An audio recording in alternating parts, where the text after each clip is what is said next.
উপজেলা উপডাঙ্গা high school. আপনারা অবাক হবেন, তথ্য বলছি। এখানকার ছেলেরা মাধ্যমিক পরীক্ষা দিয়েছে কতজন? 80 জন। পাস করেছে কতজন জানেন? 16 জন। আমার তো মনে হয় বাকি যে 64 জন আছে তাকে ফুল মিষ্টি নিয়ে গিয়ে দেখা করা দরকার, আজকের ডেটে ফেল হয়ে যাচ্ছে। কিন্তু এটা ভাববেন কেন একটা হাই স্কুলের ক্লাস কটা থাকে? 5 থেকে 12। এটা কি উচ্চ মাধ্যমিক না মাধ্যমিক? মাধ্যমিক। তাহলে কম করে 5টা ক্লাস। টোটাল শিক্ষক কত জানেন আপনাদের স্কুলে? 5 জন। ও 3 জন, আরো 2 জন। তাহলে বলুন, তাহলে 5টা ক্লাস হয় না একসাথে? তো এই অবস্থা, 550 জন ছেলে মেয়ে পড়াশোনা করছে, মাত্র 3 জন টিচার দিয়ে হচ্ছে। এটা প্রশ্ন করুন না আপনারা। হাইয়েস্ট নাম্বার পেয়েছে 238 স্কুল থেকে। অন্যান্য স্কুলের লোয়েস্ট নাম্বার হচ্ছে 450, আর আপনাদের হাইয়েস্ট হচ্ছে 238, আর আপনাদের লোয়েস্ট হচ্ছে যে থার্ড র্যাঙ্ক করেছে 193, 193 মার্কস পেয়েছে। মানে বুঝতে পেরেছেন? তাহলে ধ্বংস কারা হচ্ছে? কার বাড়ির ছেলেটা হচ্ছে? আপনার বাড়ির ছেলেটা। এটা মাথায় রাখবে, এটা মাথায় রাখবে। ধ্বংস আপনার বাড়ির ছেলেটা হচ্ছে। আপনার বাড়ির মেয়েটি ধ্বংস হচ্ছে। তার পড়ালেখা এখান থেকে শেষ করছে কে?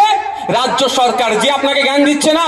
ওয়াকফ নিয়ে আন্দোলন করতে গেলে দিল্লি যাও, তার কথা আপনি মানবেন কি মানবেন না আপনার ব্যাপার, কিন্তু সে হাতে করে আপনার ছেলের ভবিষ্যৎটাকে ধ্বংস করছে, আপনার বাড়ির মেয়ের ভবিষ্যৎটাকে ধ্বংস করছে। তাই সময়ে তাকে জবাব দিতে হবে যে আমার ভোট নিয়ে তুমি ক্ষমতার মসনদে আছো, আমার ভোটের জন্য তুমি মুখ্যমন্ত্রীর চেয়ারে বসে আছো, আমার ভোটের জন্য তোমরা শাসক দলের ভূমিকা পালন করছো, আর আমার ছেলে মেয়ের ভবিষ্যৎ তুমি খারাপ করছো। স্কুলে টিচার দিচ্ছ না, কোয়ালিটি অফ এডুকেশন এখানে প্রোভাইড হচ্ছে না। 80টা ছেলে মাধ্যমিক পরীক্ষা দিলে মাত্র 16টি ছেলে পাস করছে। তাহলে এখানকার শিক্ষা ব্যবস্থা কোন ধ্বংসতে পাঠিয়ে দিচ্ছ?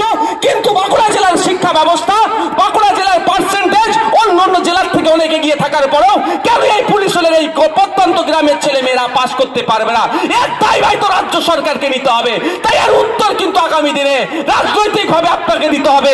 যদি না রাজনৈতিক ভাবে দিতে পারেন, তাহলে আগামী দিনে দেখবেন এত বড় স্কুল থাকলেও 3টে টিচার আছে, তখন আর টিচার পাবেন না। এটা মাথায় রাখবেন। আমি অবাক হয়ে যাচ্ছি, এত বড় স্কুল, 3টে টিচার। ক্ষতিটা কার? মমতা ব্যানার্জির হচ্ছে? এই অভিষেক ব্যানার্জির হচ্ছে? এই এখানে কি চক্রবর্তী আছে, অরূপ চক্রবর্তী নাকি, অরূপ চক্রবর্তী সাহেবের হচ্ছে।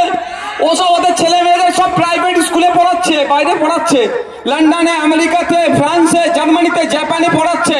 আর আপনাদের ছেলে মেয়েদেরকে লাঠিয়াল বানাবার জন্য স্কুলগুলো থাকলেও তালা বন্ধ করে দিচ্ছে, অর্থাৎ টিচার দিচ্ছে না। কেন? আপনার ছেলে মেয়েরা যখন শিক্ষিত হয়ে যাবে, কোথায় যাবে? কলকাতায় যাবে পড়াশোনা করতে, আরো বেশি পড়াশোনা করবো। পার্শ্ববর্তী রাজ্যে চলে যাবে, দিল্লি চলে যাবে, বিদেশে চলে যাবে। তাহলে আপনার ছেলেগুলা লাঠিয়াল হবে, ভোটের জন্য মারামারি করবে, খুন করবে, করবে না? তাহলে অরূপ চক্রবর্তীকে জিতাবে কে? সৌমিত্র খায়দের হয়ে লড়াই করবে কে? শুভেন্দু অধিকারীদের হয়ে লড়াই করবে কে? মমতা ব্যানার্জির হয়ে মারামারি করবে কে? অভিষেক ব্যানার্জির হয়ে বুদ্ধ খোলটা করবে কে? যদি আপনার ছেলেগুলো শিক্ষিত হয়ে যায়, আপনার মেয়েগুলো যদি শিক্ষিত হয়ে যায়, তাহলে এদের হয়ে চাটুকারি তার করবে না, নিজের বিবেক বুদ্ধি দিয়ে চলবে। সেটাই বন্ধ করার জন্য কি করছে? স্কুল তো আর এখানে তুলে নিয়ে চলে যেতে পারবে না, শিক্ষকগুলো না দিয়ে শিক্ষা ব্যবস্থাকে ধ্বংস করে দিচ্ছে। আপনাদের আওয়াজ তুলতে হবে যে প্রতিষ্ঠানে শিক্ষক চাই। ভোট যখন আসবে আগে বলবেন আগে শিক্ষক দাও, তারপরে ভোট চাইতে আসবে। পারবেন তো ভাই? আর এবারে আপনারা শপথ করে নিন, শপথ করে নিন। সামনে যে নির্বাচন আসছে, আপনাদের চিন্তায় আছেন আপনারা ওয়াকফ সম্পত্তি লুট করে নেবে বলছে। ওয়াকফ আপনার বাপ দাদুর কবরস্থান, মাদ্রাসা, মসজিদ দিয়ে লুট